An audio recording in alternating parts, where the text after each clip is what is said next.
Hello, Packers fans. Welcome in to the Green 19 podcast. My name is JR Radcliffe. I have a couple guests with me today. They are PackersNews.com reporters Pete Dougherty and Ryan Wood. They are in Orlando at the Packers, or I should say the NFL League meetings. I actually don't know what we're supposed to call them. It's the owners' meetings or the league meetings or the NFL meetings. I don't know what the terminology is, but that's where they are. And they have been listening to a number of people around the league speak. That includes Matt LaFleur, Mark Murphy, Brian Gutekunst, a lot to unpack and digest. They are coming home to the cold weather. I'm afraid they have to leave warm Orlando behind. But I want to start with you, Pete. I know that this might be not that important an issue to start with, but it's the thing I'm most interested in. You wrote about the kick returning thing. There is a rule change that is going to dramatically overhaul the kickoff process in the NFL. A lot of people have been talking about it, commenting on it. It's especially pertinent for the Green Bay Packers because they just signed Keisean Nixon to a 3-year deal. And he's, part of that is being back-to-back all-pro kick returner. That's kind of one of his strengths, obviously. So I'm curious, again, you wrote all about it at PackersNews.com, but give me the general lay of the land on how you feel this rule will impact Nixon, will impact the Packers, and will impact the league at large. Yeah, I'm not sure. The kickoff had become a nothing play, so I think the league had to do something. And the Packers should benefit from it because Nixon's a really good return guy and, one of the best couple in the league.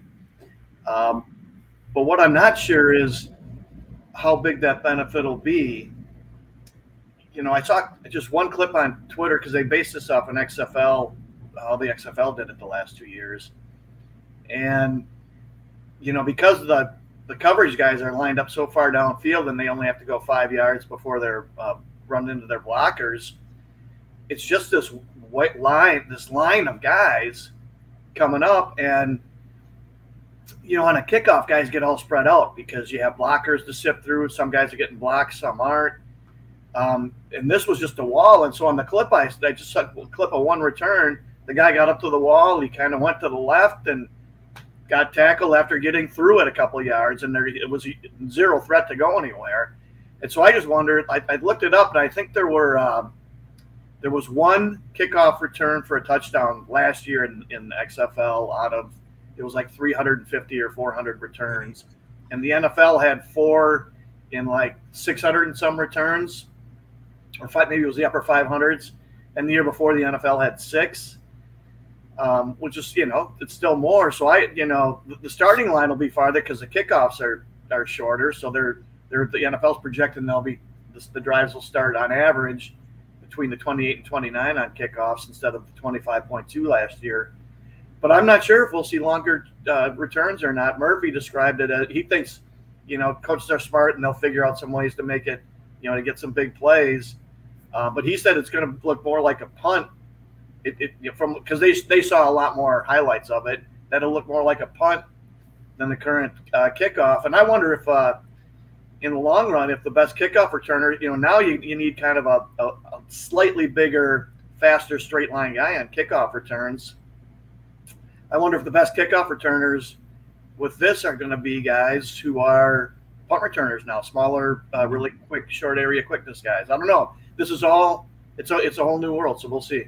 Could this be why Mark Murphy was one of 3 with the vote that cast a vote against it? I've been wondering since yesterday why in the world you would vote against a rule designed to have more kickoff returns when you have the best kickoff returner in the league. Like it doesn't make sense. It's like when the Packers had Aaron Rodgers, like voting against rules designed to maximize the forward pass. Like, why would you do that? It just doesn't. It didn't compute in my head. Could this be the reason? It might be they don't think their advantage will be that great for that reason. Huh. I kind of take them. I mean, it's always dangerous to take anybody in the NFL at face value on anything, but I kind of took them at face value that they're just concerned about unintended consequences. I was reading through a bunch of the quotes. McKay had to do a lot of he was doing a lot of jawboning this week. I saw him talking to Matt LaFleur. Ryan and I saw him. We were walking around the hotel, just going from one event to another, and there was McKay talking to LaFleur one-on-one, and from from what I've heard, McKay was buttonholing everybody around the league, working it like a congressman, trying to get this thing passed. So I suspect that's what they were talking about there. But I think the Packers probably were just concerned. I don't know if it was Murphy's call or Gutekunst. They're concerned about the unintended consequences, but they got voted down, to say the least. I think it was 29-3, right? Yeah, Mark Murphy, the face value there is him saying what you're saying. I wanted to test it out as a preseason concept before having it be approved for the regular season, just to sort of sort out some of those consequences, maybe implemented in 2025. That's what he said. And JR, I'm not sure that would have been how feasible that would have been, because how do you do that if you're doing it in the preseason? Because you're preparing for a different set of kickoff rules than you're going to have during the season. So how many teams are going to want to spend any time doing that in practice when they're not going to be doing it during the regular season? So I'm not sure that would have been the greatest way to practice it. Well, that's why I think coaches had to be talked in to this, because they've got a million things on their plate already. They don't want another thing. Like, this is another thing now, right? This is another thing that they are going to have to teach, instruct, to strategize for. When the kickoff had become a nothing play, we're almost like the old extra point, even the extra point now, but especially the old extra point where you just, okay, line it up and get the point. Just one thing you don't have to worry about. Now, this is something they are going to have to worry about. Yeah, you're going to get more kickoff returns for sure, the way this is set up. So Keisean Nixon is going to be busy, but you were getting kickoff returns from him anyway. 5 feet into the end zone, no problem. Yes. Heck, back, just have his back foot right next to the back line. He's still going to return it. So you maybe aren't gaining anything, but especially if you're going to see fewer touchdowns. I think the problem that is a bigger issue, more of an existential issue, people will adjust to this. Every new rule, there's always a period where fans don't know what to make of it. But I really had to focus my brain on understanding how the new kickoff would look. I had to watch a video, what's different. And it's similar with the banning of the hip swivel tackle. I've seen footage of it to know exactly what that is. And me, somebody who follows football, it's well, is that a hip swivel or is it not? Is that how the new kickoff is going to work or not? These things are very complicated. And I think fans are already still talk about, is it a catch or is it not a catch? We'll have a hard time adjusting to this. Ryan, do you think it's easy? Am I maybe just being the dumb football guy, not understanding this is kind of a me thing? I feel like a lot of people are going to have trouble figuring out how this works. Well, let's have a pop quiz, okay? I'm putting myself on the spot. I'm either going to nail this or I'm going to look real dumb. So we'll see how this goes. But my understanding is, so if the kickoff is back on the fly in the end zone, then it's at the 35. If it's fair cut or if it's the 30. They moved it back 5 yards. Okay, the 30. Mm-hmm. But if it's fair cut inside or outside the end zone, it's to the 20. Yeah. No, you can't fair catch. No fair catch. If it bounces outside the goal line and rolls into the end zone and is down for a touchback, then it's the 20. So they want both sides have incentives to return to have a kickoff return. Yeah. So they want. So you botched this. Yeah. So I botched this. I feel like I'm right back in school. This, nothing's changed in all these years. I'm still flunking tests. This is great. But that kind of serves to your point. This is going to take some getting used to. I think there's a reason why the hip drop is going to be more fined than flagged, because of what you just said, JR, because it's going to be so bang, especially right out the gate in live action play. Is it? They're going to go back and they're going to review and be like, yeah, that was your fine, because it's going to be difficult to penalize. I really wouldn't want to be a defensive coordinator in this league anymore. The NFLPA obviously wanted the hip drop to remain legal. They felt like it was a non-malicious play. They felt like it was a natural play. It's a natural tackle. If you're coming from that angle, your job as a defensive player is to get the ball carrier on the ground. That is how you play defense, by tackling, by getting the ball carrier on the ground, which in turn is how you keep offenses off the board. Now you can't rush the passer. There's a great line from Weston Hockwitz at Packers.com when we were waiting for Brian Gutekunst on Monday. You can't rush the passer now. You can't cover the receiver, and you can't tackle the ball carrier. How are you supposed to play defense? I don't know. It really is. And you're going to drive starting at the 30 if you kick it in the end zone, which is like what, 40 yards away from the nearest field goal at work. That's So now everyone's going to complain. This is like the NBA where you got all these points and no defense, but like you can't play defense in this league. And if your intent is to legislate injuries out of the game, where's that line in? Because injuries are inherent to football. It's 100% injury risk. Now, fully support and understand that you need to protect the brain as what best you can. I understand that. But injuries, the hip's going to get injured. Knees, ankles, shoulders, hamstring, soft tissue mesh, that's going to be an injury if you play football. That just is. So to try to legislate those things out of the game at the expense of being able to play defense, you wonder if that's something that's going to come back and hurt the game. I think that's why the NFLPA wanted this play to remain in the game. Pete, you wrote about Jeff Hafley a little bit and how he's going to have to mold his scheme to fit the players that Brian Gutekunst is bringing in. You heard this week from Gutekunst, from Matt LaFleur, from Mark Murphy, and I wonder if that was sort of your biggest takeaway, is kind of seeing, hearing again how Brian Gutekunst, how he evaluates players, the type of players that he likes to bring in. If not that, what else stood out? I mean, a lot of these interviews are, answers we've heard before, nothing too dramatic or anything, but what did you glean from your time in Orlando that you really will stick with you? That story was, I went in with the intention of talking with the head coaches who Hafley has worked with, and I did. And I didn't get much interesting stuff out of that. But the Gutekunst answer, because when I do chats every week, and I get a lot of questions about how this will affect their personnel, and we're all just guessing, and they just give generic answers because they don't want to alert the rest of the league on what their thinking is. So we won't know until Gutekunst drafts, until they put players on the field, assuming Hafley lasts a couple of years. How the guys they're drafting and signing are different than what they were before. But Gutekunst has, some really well-defined traits that he thinks are a must if you're going to win in this league. And I think it doesn't matter what scheme you're running, he thinks that's important. And I know big edge defenders is one of them. Doesn't mean, Von Miller, if a young Von Miller's available, I think he was listed at 240, and I remember hearing he played at like 235 or 230. If he's available, you never pass a chance on a guy like that. But I just find it hard to believe Gutekunst is going to start signing very many more 245-pound edge guys. He likes them 255 to 275, and the bigger the better. And part of being a defensive coordinator in this league is, and a coach in this league, is adapting to your personnel. It's a huge thing, and it's never the same. You can't, San Francisco's got these two really good inside linebackers, and inside linebackers are huge in this defense. They have to do a lot of covering, more than other schemes. But you can't, Hafley isn't walking into Fred Warner and Dre Greenlaw.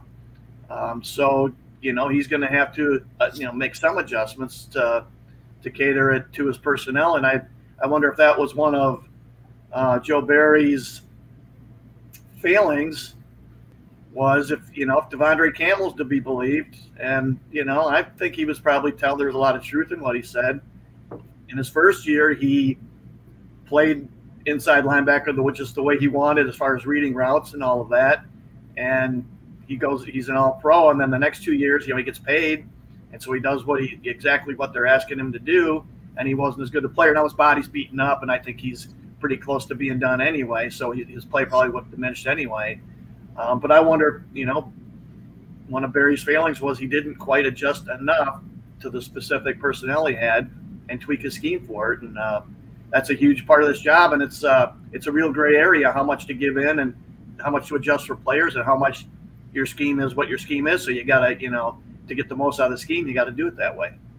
Darnell Savage is, to me, the best example of this, because Darnell Savage signed, and you might be surprised by this. I was a little surprised by this when I looked it up. He signed the second most lucrative contract as a free agent of all the safety class so far in free agency.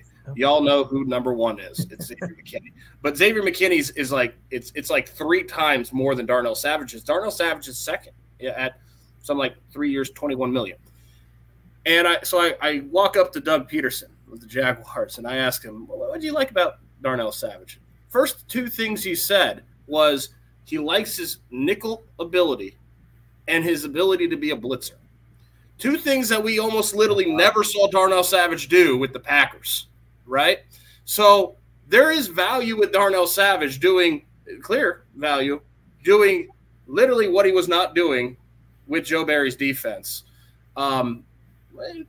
With whether it's Xavier McKinney or Quay Walker or whatever defensive player that they have, they've got to use them the right way, and we'll see with Darnell Savage. Maybe he can't play nickel either. I don't know if he can play nickel because I didn't see it, but the Jaguars sure think that he can, and he paid him a fair amount of money to do it, even though he didn't do it in Green Bay. You got to use them the right way. You got to put your personnel in the right positions to make plays, or you're going to struggle. The name Micah Hyde just flashed through my head as you're discussing that. That's gonna. We've seen it before. It was before Joe Barry. Dom Capers had the same thing, especially in the secondary. There's been a bit of a history here of mismanaging DBs and not having them in the right position. Micah Hyde was not a nickel, like the Packers thought he wanted. They wanted him to be. They thought he was. He was a safety. He goes to Buffalo. He's a Pro Bowl safety. You got to put your players in the right position. Pete, the last time we talked, the last time Ryan and Tom and I talked, we discussed the possibility of a world where Aaron Jones and Josh Jacobs could coexist on the same roster. I think came to the conclusion probably not, but maybe, maybe there was a window there. You've heard now Brian Gutekunst speak about that, and I'd be curious on your thoughts if you think there is any scenario where the 2 of them could have coexisted. I got the sense hearing from Gutekunst that, yeah, maybe not. Maybe there was just no leeway where Aaron Jones would have dropped down his taken a pay cut at all, and had that work out for them in the salary cap realm. But how do you feel about it? I know that was one of the topics of conversation too. I think if they had really wanted to, they could have easily done it. I think if they'd offered Jones, basically the deal that he signed with the Vikings, maybe it would have had to been a hair better. Even if he was going to be Jacobs' backup, I think he would have signed it. Because it sure seemed like he liked it here, and the pay's the same, and less wear and tear on him. So that would have been a hugely dynamic backfield. But you can tell if you read between the lines of what Gutekunst has said, he had major concerns about Jones staying healthy. Even last year he had huge health issues. But all we have, our last memory is those last 5 games. But he missed a lot of games before that while hurt. With the hamstring injuries and the knee injury, and he's 29, going to be turned 30 next season. And I think Gutekunst had huge reservations about Jones's body holding up and him being able to make it through the season, him being available even with fewer carries and touches, him being available in January. So I get the sense that they probably knew. I have to think they knew with the offer they were making Jones that there was a decent chance he wasn't going to take it. But if they had wanted to, they certainly could have created the cap room to do it. It would affect future caps. I think that's a big factor in his mind, in the GM's mind. But sure, they could have done it. It would have been a really, really interesting backfield. Either one of those guys on the field is going to really scare defenses and change the way you play and make your quarterback better. But I understand why they didn't do it, and I understand the concerns about Jones's his durability for the season, and that the money could be better spent either this year or saving cap room in future years and being able to go after free agents 25 and 26. So I get it, but I don't think it was unfeasible for them to bring him back. It just would have been a huge investment at running back, which I don't think. I looked it up. If they had paid him $7 million, he'd have been the highest paid back. He would have been made twice as much money as the next highest paid backup running back in the league. Yeah, that's a lot. That's a lot to ask. I can't.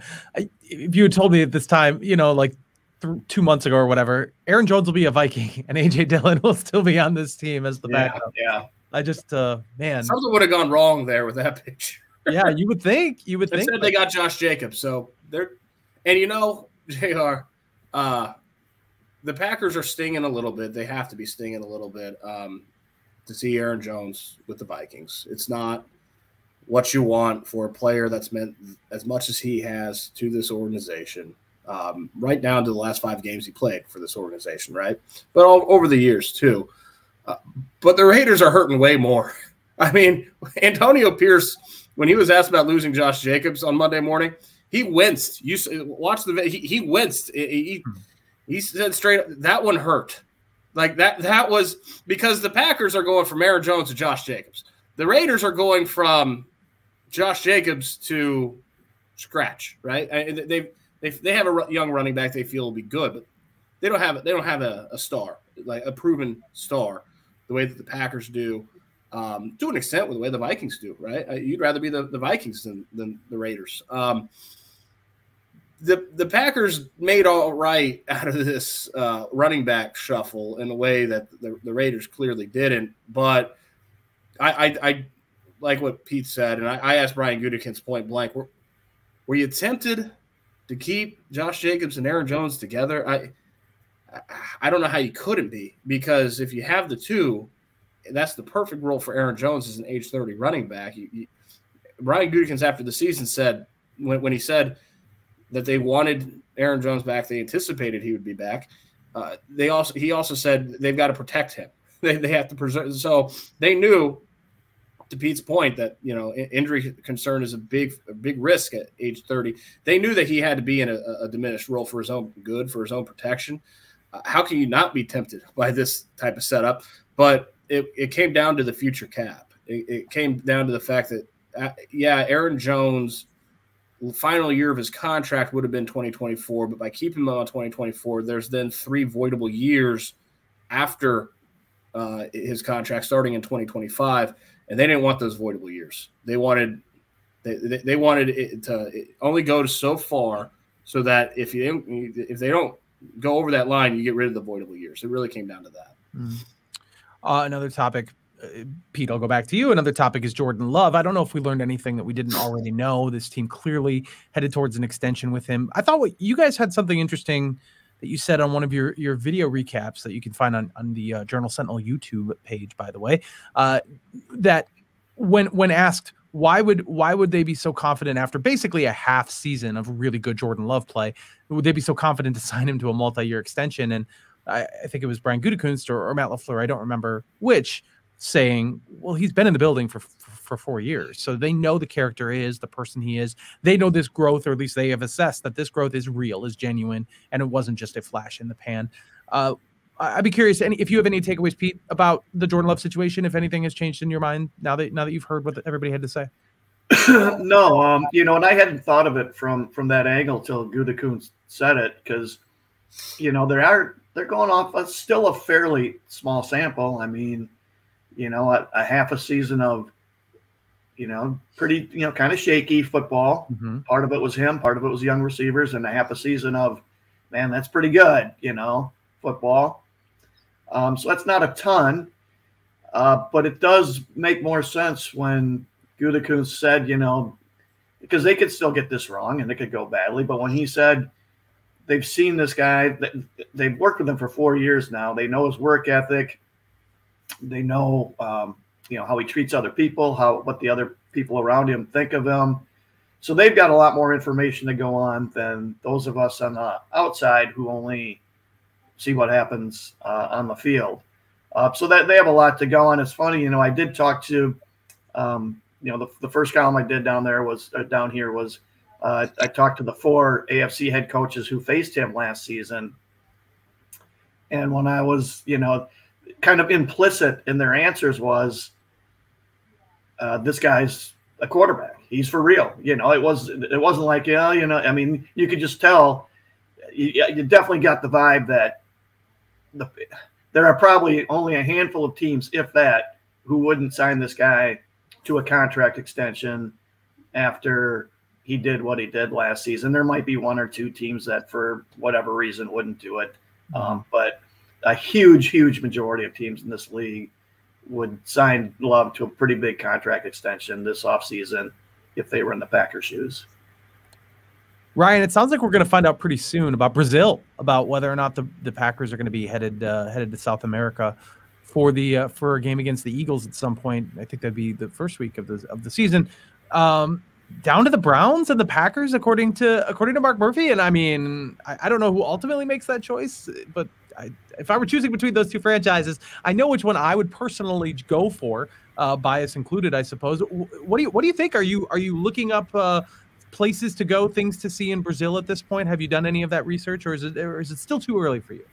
Well, it's definitely in my head for sure. And there was a lot that came out of our conversation with Mark Murphy. And good on the Packers for making him available at these meetings. He wasn't available last year. A quick note on Jordan Love, because I think that's pretty significant.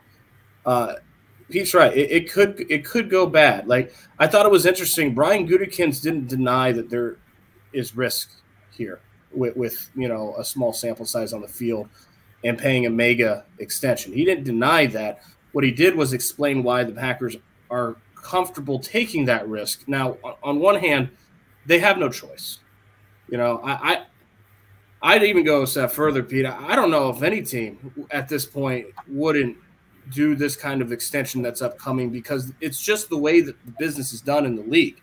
When you have a franchise quarterback, you pay him. You have to pay. There's no other choice. That you have to, because the cap goes up next year, and you don't want to have this guy get close to free agency. Then you're in a financial war that you're not now. Like, it makes no sense. You have to extend him with a mega deal this offseason. And if it goes bad, there will be revisionist history, and there will be people that look back and say, oh, they really screwed that up. No, they didn't. They really didn't. They had no choice. They did what they had to do, and that was give him the mega extension. I don't operate by revisionist history, so that's just the reality when it comes to Jordan Love right now. Now, as far as the reality when it comes to Brazil, that's going to be interesting, right? I would love to hear some truth serum on how the Packers really feel, how Matt LaFleur really feels about maybe playing another international game. Mark Murphy said if that opportunity comes, they'll be very excited. They fully support international games. But there's the logistical potential competitive disadvantage that Mark Murphy said about maybe having to bust down to Milwaukee to get a plane big enough to fly to Brazil. And Pete and I talked about, I don't know what this, I'm not an aviation expert, all right? I don't know what the difference is, size of a plane that can take you directly to London from Green Bay in Brazil. It's a slightly longer flight, so maybe that's a real concern. I don't know, but that's what they're trying to figure out. Mark Murphy said that within the week, he thinks the Packers will find out whether or not the NFL is sending them to Brazil to play the Eagles, or if it will be the Browns. Obviously, the most important thing here is that it's a road game. It would be a road game. The Packers are never taking a home game out of Green Bay and moving it internationally. They are staunch on making sure that it's a road game. So that's what makes this viable for them. Mark Murphy said it was 50-50 in his mind right now, whether or not it would be the Packers or Browns. So they should at least know soon. Fascinating to hear about the runway and how that the runway at Austin Straubel Airport and how that plays into this, because is it big enough to support a plane that can get them straight to Brazil and save them time, whether they have to like connect somewhere or go, like more likely bus to Milwaukee or even to O'Hare, that they don't want to have to put up with those extra hours. I thought super, super interesting. This is where it's interesting to be a sports reporter, because I think from the outside, I've heard people say, oh, you write about sports. Hey, yeah, predominantly. But you also have to – I've written stories about, that require some medical expertise insight, some legal expertise insight, political, now aviation. Like, you hit everything in sports. It's a cross section for literally everything in society.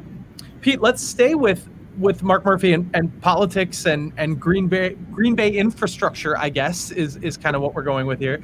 Kind of proud of that segue, actually. That was good. That was very good, JR.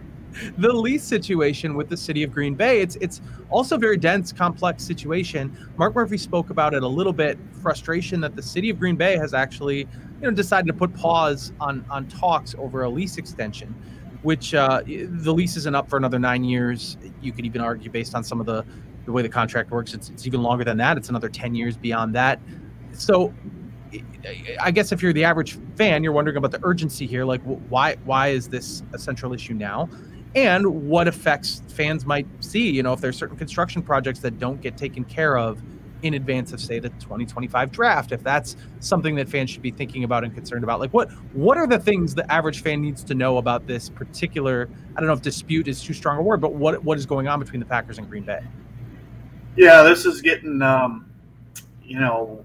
out of an area of expertise here. Yeah.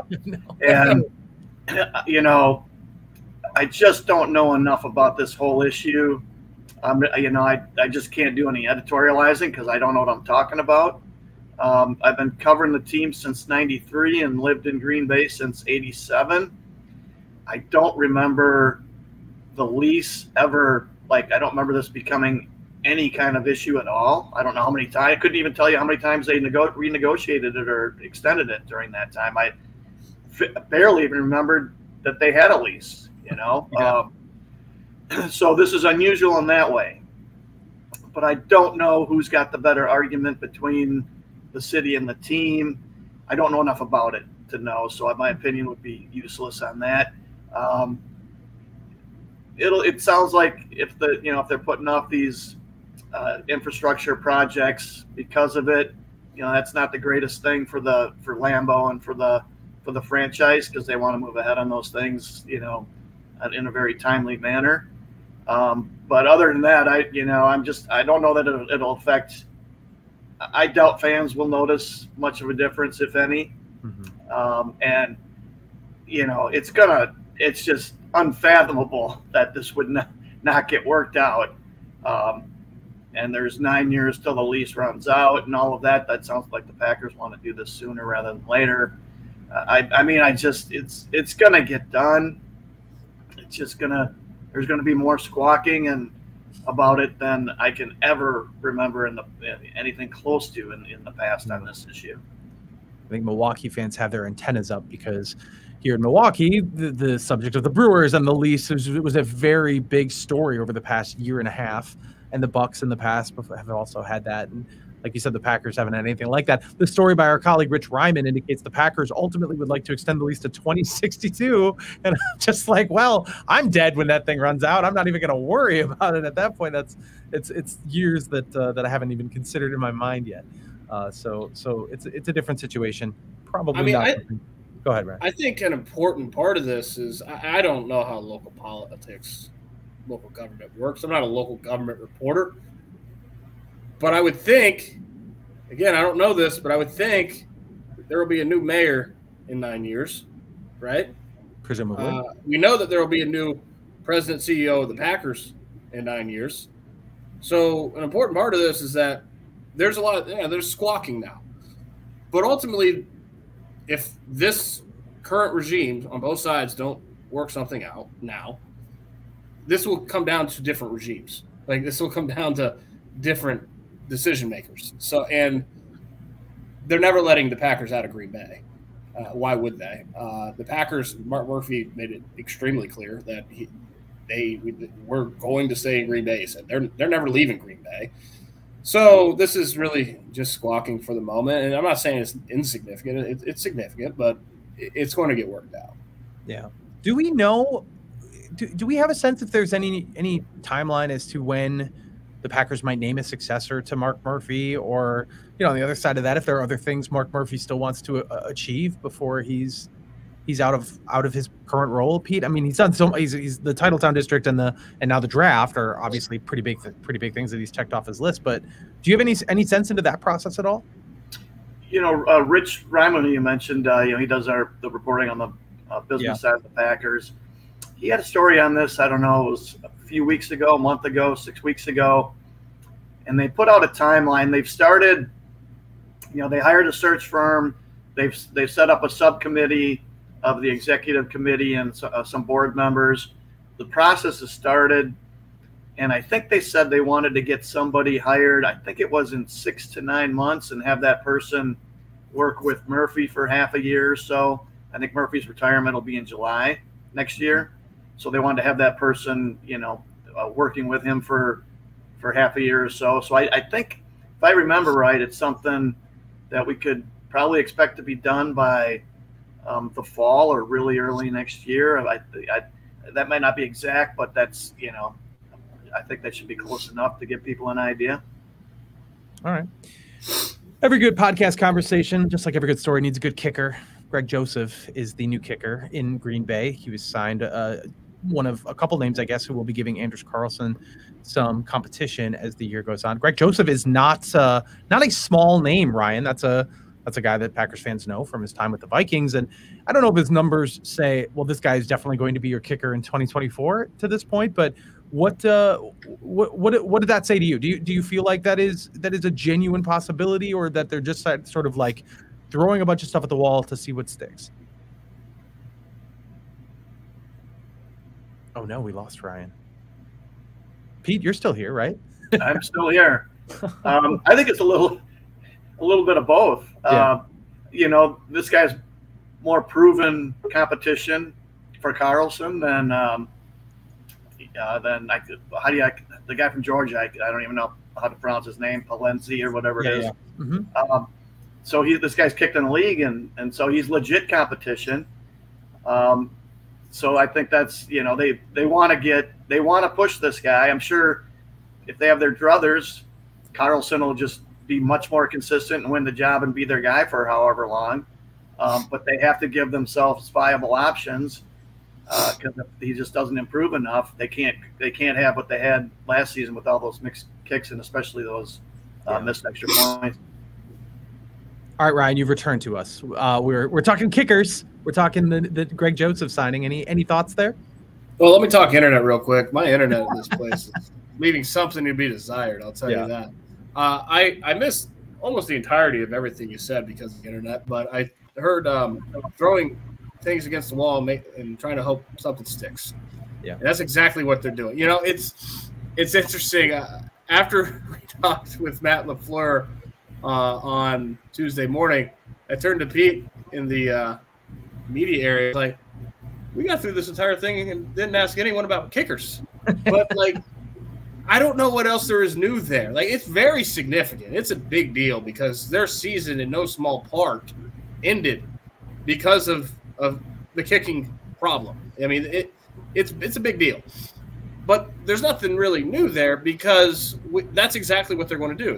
They are going to induce, inspire, encourage, make mandatory competition every day of this offseason, hoping that iron sharpens iron. And ultimately, they want, when you draft a kicker in the 6th round, when you are the Green Bay Packers and you've had almost as an impressive kicking lineage over the last 3 decades as quarterback lineage, they want this pick to be right. They want to get this right. They want Anders Carlson to improve and to succeed. But they're not going to just bury their head in the sand and hope it happens. They're going to be ready if it doesn't. So this is just more of the same, and I expect it will continue until and unless Anders Carlson shows that he does improve. Yeah. All right, before we get out of here, you guys are about to come home from Orlando. Pete, we're inside a month of the NFL draft. Any thoughts as to where the Packers will go position-wise with that 25th pick? My mind on that changes regularly, daily. I have no idea. What do you think? Where do you think the Packers will be looking for that first rounder? Yeah, I'm sure I'll change my mind 50 times between now and then. It's I just think there are several positions that are very much on the board. Tackle and corner for sure. Safety, although I don't know if there's a safety worth taking there unless they consider Iowa's DeJean a safety. I would never, ever discount the possibility of them taking a pass rusher, either interior or edge. If they thought the guy had a lot of upside, I don't think they'd ever walk away from that. So those are the positions that most come to mind. Running back, I don't think there are any. Tight end, I find really hard to believe they'd take one of those. Yeah. Receiver, they'd have to think. This is just my opinion. They'd have to think the guy was really special to take a receiver in the first round. But there are at least 4 positions, if not 4 or 5, that are on an inside linebacker. But I'm not sure there's one of those who is a viable pick late in the first round. Maybe there will be, but as of right now, it's not looking super likely. But there are a lot of positions they could pick from, and you never know. Evaluations differ within organizations wildly, depending on which scout you talk to, let alone league-wide. And you never know which guy or guys Brian Gutekunst is going to especially like, and which ones a lot of other people like that he's not so high on. Yeah. Brian, your thoughts? Oh, like Pete said, there is a lot of positions where they could. I don't think there's a lot of glaring holes. This is a pretty well-constructed roster. When you look at what the glaring holes are, they obviously have to get another safety. They need another starting safety to go next to Xavier McKinney. There's a lot of flexibility there on who that might be because Xavier McKinney does everything well, right? So who's the best option that you don't have right now, and then match it against whatever Xavier McKinney does well. Keisean Nixon sure sounds like he's going to be the slot corner. I would have thought that they might need a slot after the season, but they believe that Jeff Hafley can get more out of Keisean Nixon, and for that reason, and there's talent there for sure. So for that reason, he sounds like he's going to be the slot corner. Linebacker, whether that's a Mike, a Sam, and Brian Gutekunst rightly said, look, you're going to have 3 off-ball linebackers on the field 15% of the time because it's going to be nickel. So but they need another off-ball linebacker. But to me, there's nothing more important than the offensive line because you have potentially an elite quarterback now. That's what the Packers believe. They're going to pay him like an elite quarterback. He's certainly the franchise quarterback. There's nothing more important than protecting that investment as best you can. And so I asked Matt LaFleur because his passing game is based on quick timing, right? Get the ball out of the quarterback's hands. So I asked him how he values the offensive line with that kind of system. And he said it depends on the concept, but I thought it was really interesting that some of the deeper concepts in his passing playbook, they had to use not only tight ends but receivers at times to chip for added protection. So this Packers offensive line last year, the protection was just fine. Like, it was not bad. It was not a problem, but it was also not elite. And when you have an elite quarterback, there's nothing more important than having elite protection for that quarterback. So I think that tackle, even interior offensive line, wherever best offensive lineman is, if they can get that even multiple times starting in the first round, I think that's a high priority. Yeah, that's where I fall too. I think it's going to be offensive line. My oddball theory is Brock Bowers of Georgia, the tight end, falls all the way to the Packers. They end up trading back because they do not need a tight end. So that's my crazy theory. But I have no idea. No. You shouldn't gloss over that either. Think about that. That'd be something. That first of all, I don't think that's going to happen. But if that did, over the last decade, how many times would you say, okay, Brock Bowers falls back to the Packers and they trade back because they actually don't need tight ends. They have tight ends. Yeah. Like, it is remarkable what they did in 1 year at that position, because it was a decade where they didn't have, since Jermichael Finley, they didn't have a reliable, consistent, potentially elite tight end, and now they might have 2. That's impressive. I also would appreciate a receiver in the first round just to make everybody scream after all those years of not taking a receiver in the first round. They finally pick one when they don't seemingly need one. Yeah, that would be fun as well, in my opinion. He is Pete Dougherty. He is Ryan Wood. Find everything they have at PackersNews.com. They got you fully covered from the NFL League meetings in Orlando. Now they're coming home. The NFL draft less than a month away. Lots to discuss still in the offseason here, Packers offseason. And we will keep you updated here at PackersNews.com, but also on the Journal Sentinel YouTube channel. That's where you're seeing us right now. If you're seeing our smiling faces or you're hearing us in your various podcast platforms, thanks for checking us out. We will talk to you again very soon. Bye-bye, everybody.